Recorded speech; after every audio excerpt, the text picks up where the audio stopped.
Hello, everyone, and welcome back to Floodlights Camera Action. From Federico Chiesa to Federico Fellini, we look to bridge the gap between film and football and tell exactly what films you should be watching and what ones to avoid.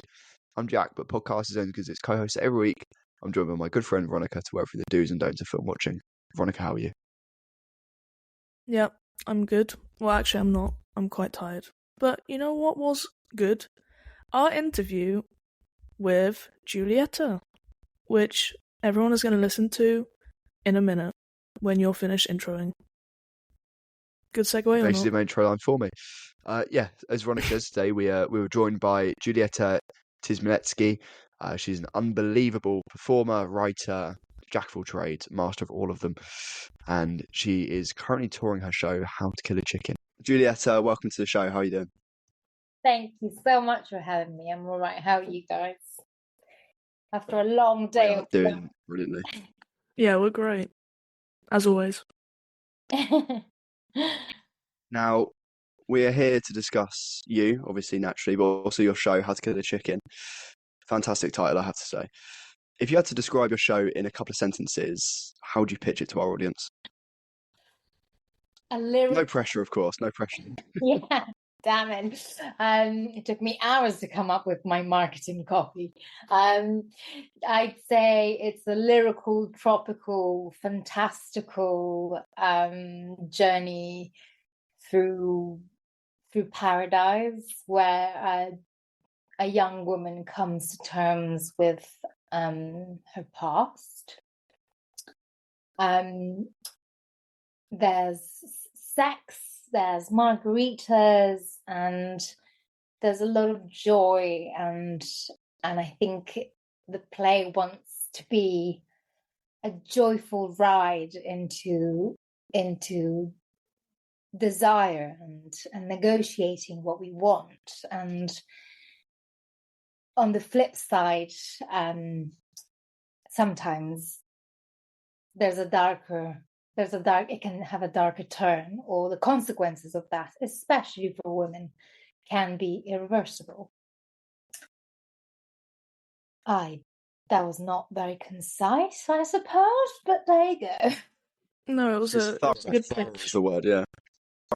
And Jack already mentioned the name, which we do love. How did you think of the name? And what makes a good name for a show? What do you think are the top tips of a good name? Catchy, bold. The title, maybe this is spoilers, but it does come up in the play.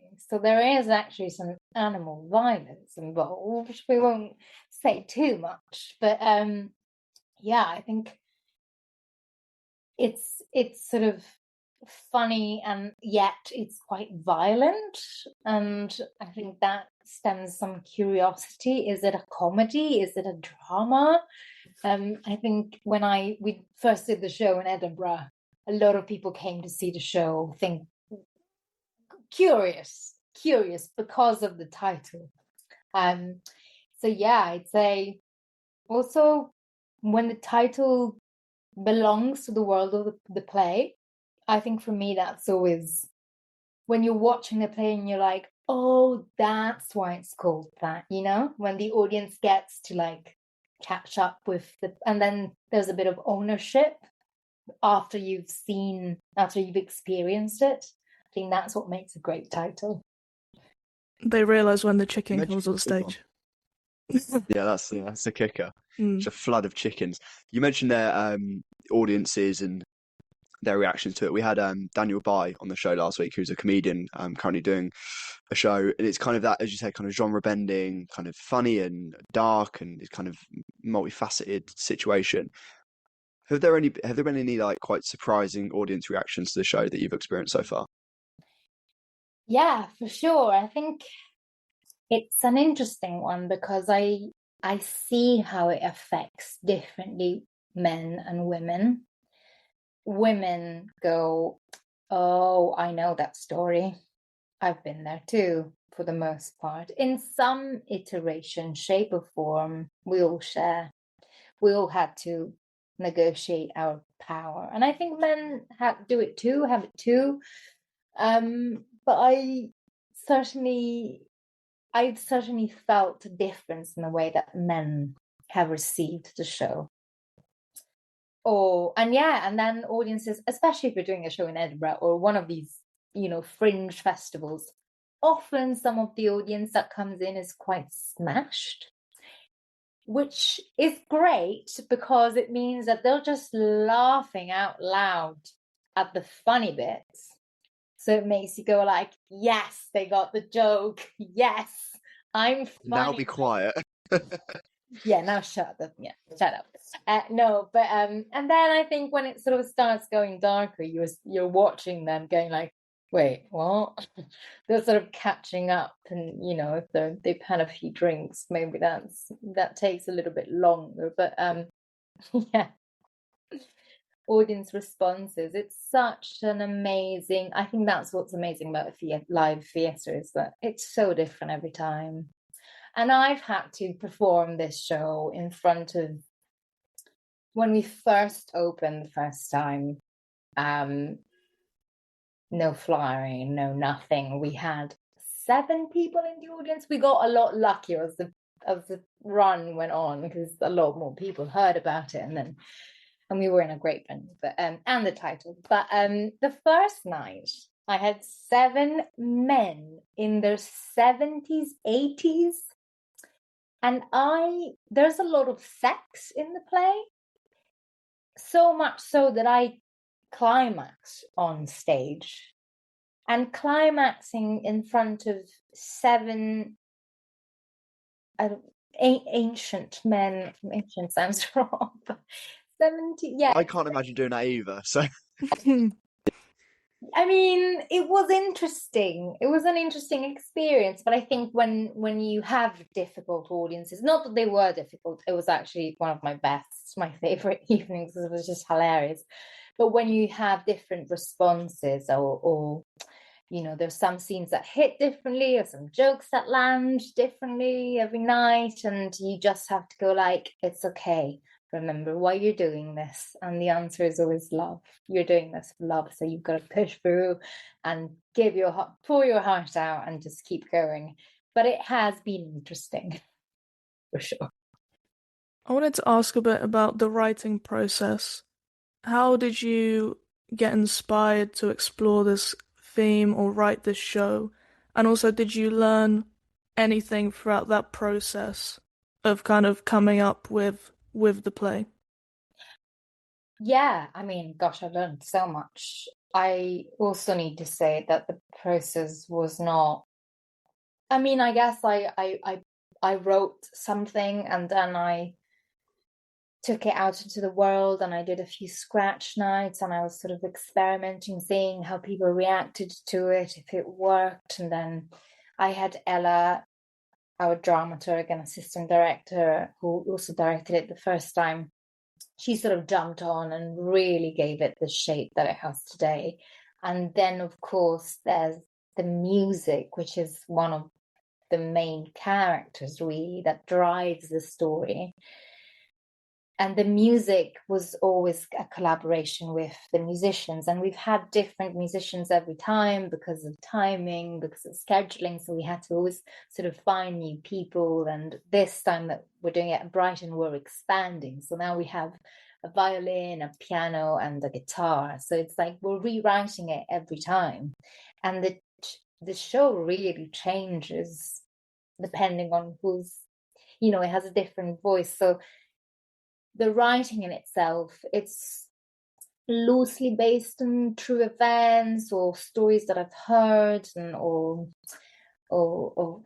stories from friends, and I sort of like combined a lot of things in it, and there's a lot of like natural world elements, and there's a lot of magical realism. So it's been a collage of stories, of memories, and from my own life and from other people's lives. But essentially, if I reread what I wrote, sort of draft number 2, it's in no way what we've got today.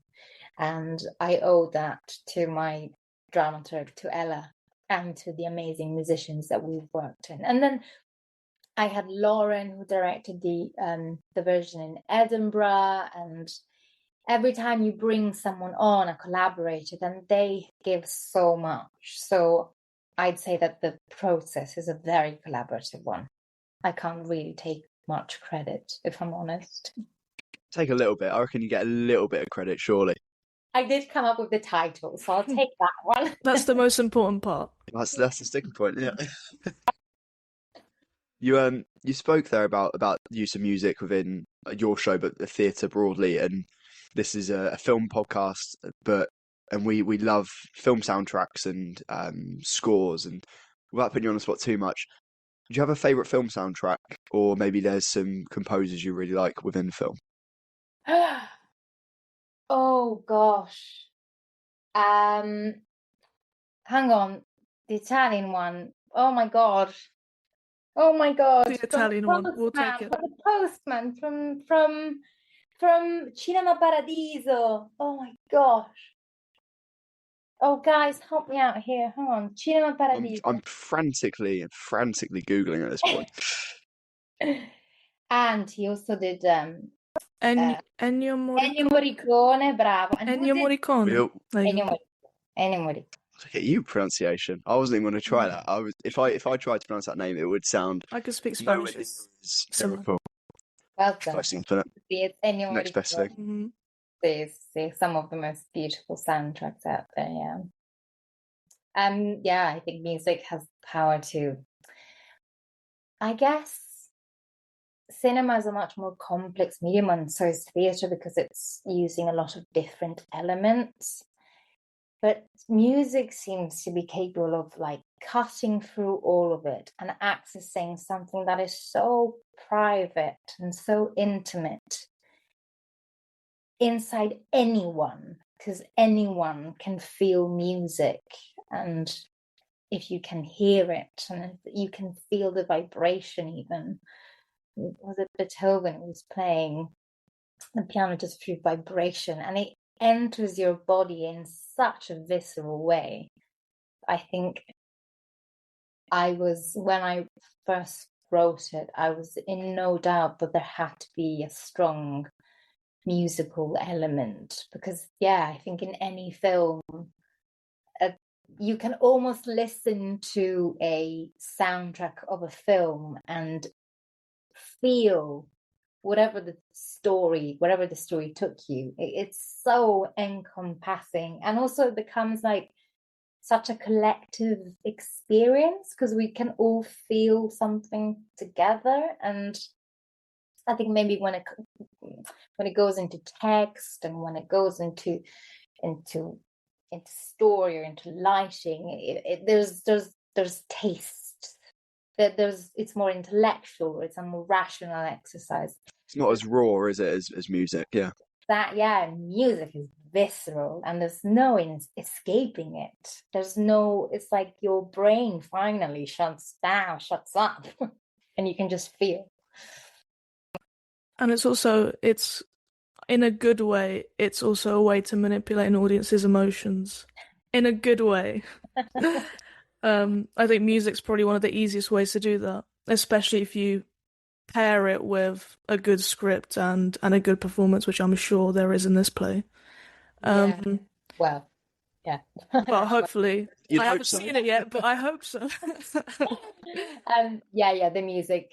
I mean, I'm acting in the show, and I'll be in my room, and I'll prep, and I'll learn my lines, and I'll do all of the sort of more actuary exercises, and I'll action it, and I'll be so ridiculous. You're just in your bedroom and you're sort of acting out, feeling all the feelings, and then I'll get into the rehearsal with the music, with the musicians, and I myself catch myself going, oh wow, it's so powerful, it's so beautiful. And I watch my musicians, because a lot of the music comes through improv, so we're like experimenting a lot in the room, and they'll just be in a corner speaking their own language, C minor, then go to D, and I'm just like, what?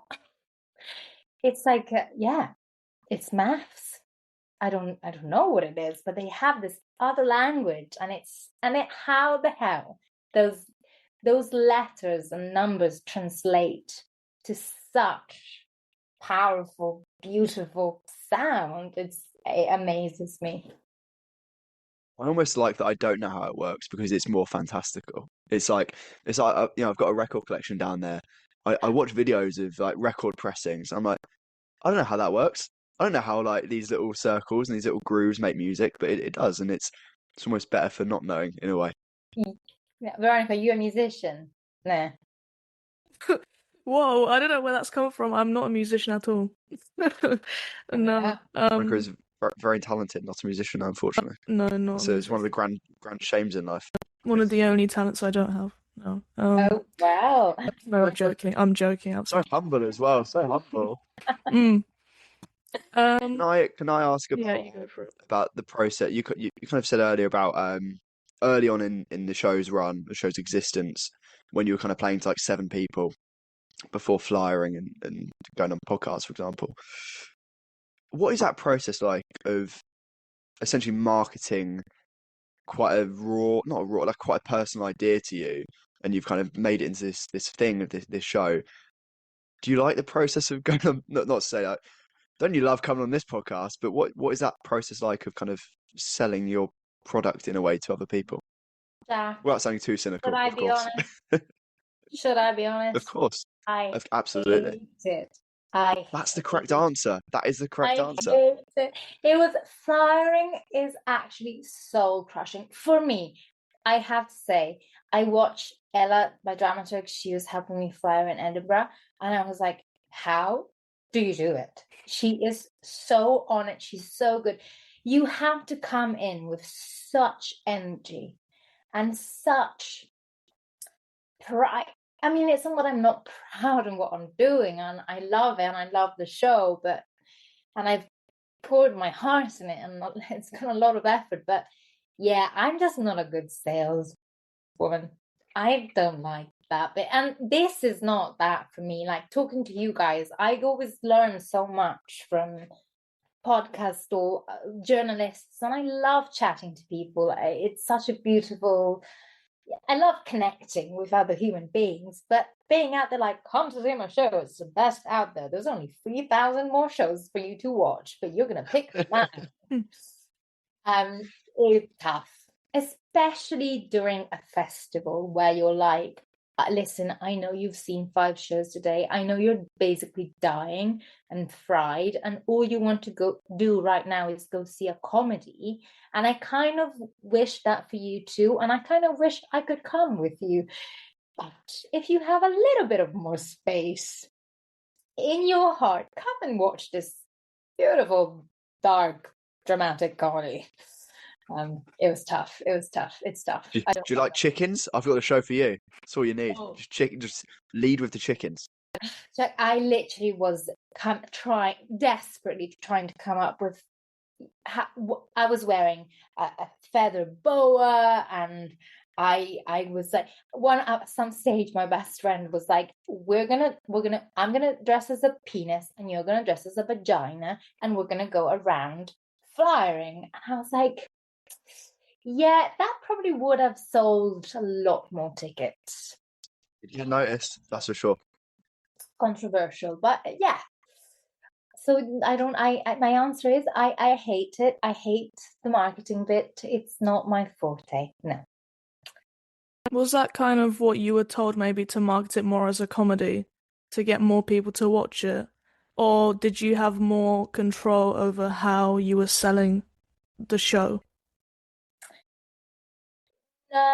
I think I quickly realized that selling it as a comedy, you're really only doing a disservice to yourself if you're not being honest about what the show is, because you don't want to trick audiences and you don't want to set something up and then, I think people have appetite for stories that are political and that are important and that are sort of still part of the zeitgeist. Like all of these conversations that we're having about consent and shows like Adolescence and all of that people still crave it, even though it feels like we've heard it before. It's still happening. So I do think all I can do is be as honest that I can with myself and with audiences, and hope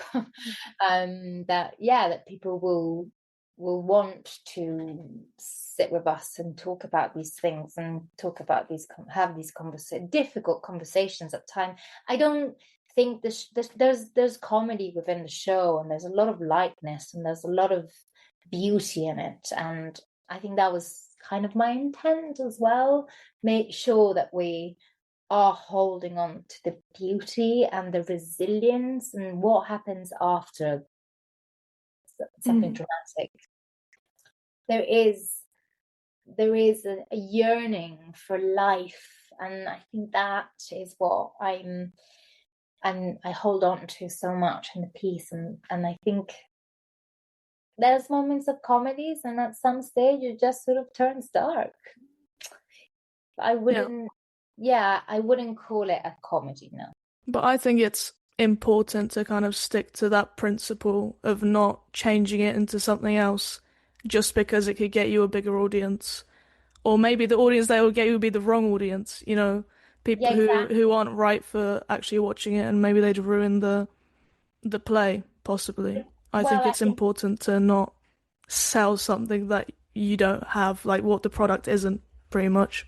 Yeah, I mean, it's like going to watch Sinners and half an hour in, you're like, oh, did you guys just figure out that it was a vampire? Yeah. It feels like you've forgotten where you were going with this. So you want to be faithful to the genre and just be honest with your audiences. And you're so right. You don't want someone to come in expecting to laugh for an hour and then going home feeling betrayed. And you mentioned honesty there. I wanted to ask, with a performance, an acting performance that is maybe vulnerable and emotional, do you find it difficult to perform it so many times, or do you feel like you get used to it actually because you've done it multiple times, or you did it last night and then you're doing it tomorrow and you're kind of in the flow of things? How do you find approaching that, actually performing it? It's a good question. I don't really have an answer, but I think initially I was terrified. I was worried that I wouldn't be able to get where I needed or wanted the story to get. I think that actually when you're in flow in the performance, that you sort of need to let go of whatever worry or whatever preconceived idea you have of whatever the scene will look like or sound like and how the people are going to feel, and just be as present as possible, be faithful, be true to the story, just make sure you're taking people with you, that you're not being sort of self-indulgent, or you're telling a story and you want to share it with others. But what I actually surprised myself at how I could, how I managed to actually go places. And sometimes I was so in it that I was like, whoa, that at the end I was like, okay, I need 5 minutes to debrief before I'm going out there handing out, in Edinburgh, you'll have I'll probably do it in Brighton too. We had what they call pins. With we had all these pins with written chicken, and so I'm sort of crying on stage, and I've just had this really difficult scene, and now it's finished. Great, thank you all for coming. Spread the word. I'll see you outside. Clean up, clean the snow, get out. Hey, can I give you a pin? That was hard. That was really hard to just. It's like tonal whiplash almost, right? Yes, it's a fucking emotional roller coaster where you're having, and then after the show you're back in that marketing mode where you're going, thank you so much, and spread the word and write a review, please. Anyway, Now, I want to go right back to the beginning. Right back to the beginning. Why theatre? Why stage performing? What kind of drew you to that originally? Why that rather than another medium, which doesn't quite spring to mind at the moment? Well, this is in the works as a film script. That was always sort of the. I love the theatre. It's my favorite thing in the world. I try and go as much as I can. I'm constantly always trying to find like a cheap ticket to see everything, and I'm sort of so immersed in the theatre world. And the privilege, the beauty of living in London is theatre. You get to go to theatre. But I grew up in watching cinemas. I'm from a small town in Italy, and really cinema was all there was, and my family were all cinephiles, were all like, so I grew up watching film and more recently TV, and I'm sort of developing a show for TV. I've done a script writing course at London Film School, so I'm sort of like trying to be as open to whatever medium there is. At this stage, when I was still trying to make sense of what this story is about, it felt like theatre allowed for that space of experimentation. And now that... Is there also an intimacy to it? Sorry, just to is there also like an intimacy with theatre and with the topics of the show? You kind of really, I've not seen the show, but just reading kind of press releases and things like that, and hearing you talk, it works, seems to work better when there's not less, not 7 people less, but when you're right in front of them, it's more visceral, I guess. Absolutely. Yeah, that's so true. Yeah, theatre is immediate and it's in the moment, and it is more visceral because, and also as an actor, you're really responding to what people are giving you too. So it's much more of a dialogue. So yeah, it's so much more sort of alive, and it comes with its difficulties. And I've just come off the set of a show, sort of a show for Amazon. Like it was the first time that I did a big job like that, and it's such a different experience, and they're both beautiful, but it's a very different, you're doing it and doing it and doing it and doing it, and in theatre you're doing it and you're done and that's it. And if you've made people feel something, then it's the best feeling in the world. You mentioned a bit about maybe going into film in the future, or maybe you're currently exploring that avenue. Can you give us some examples of some of your favourite films? Favorite films? Well, more pertinent to this, I think, a film that came out last year called How to Have Sex. Yep. I think that was for me like, oh, okay, films that like a great indie film that tackles themes of consent and abuse in young people. I thought that was a special one. I actually usually, when people ask me what are your favorite films, I'll always go for, I guess you attach nostalgia to a film. So rather than like a great cinematic, like Christopher Nolan, I love Prestige, or I love, there's so many amazing films, but I'll just go like, one of my favorite films is The Goonies, or I just love films of children and films that have magical realism. There's a beautiful film called Taboo. I think it was Miguel Gomez was he's Portuguese.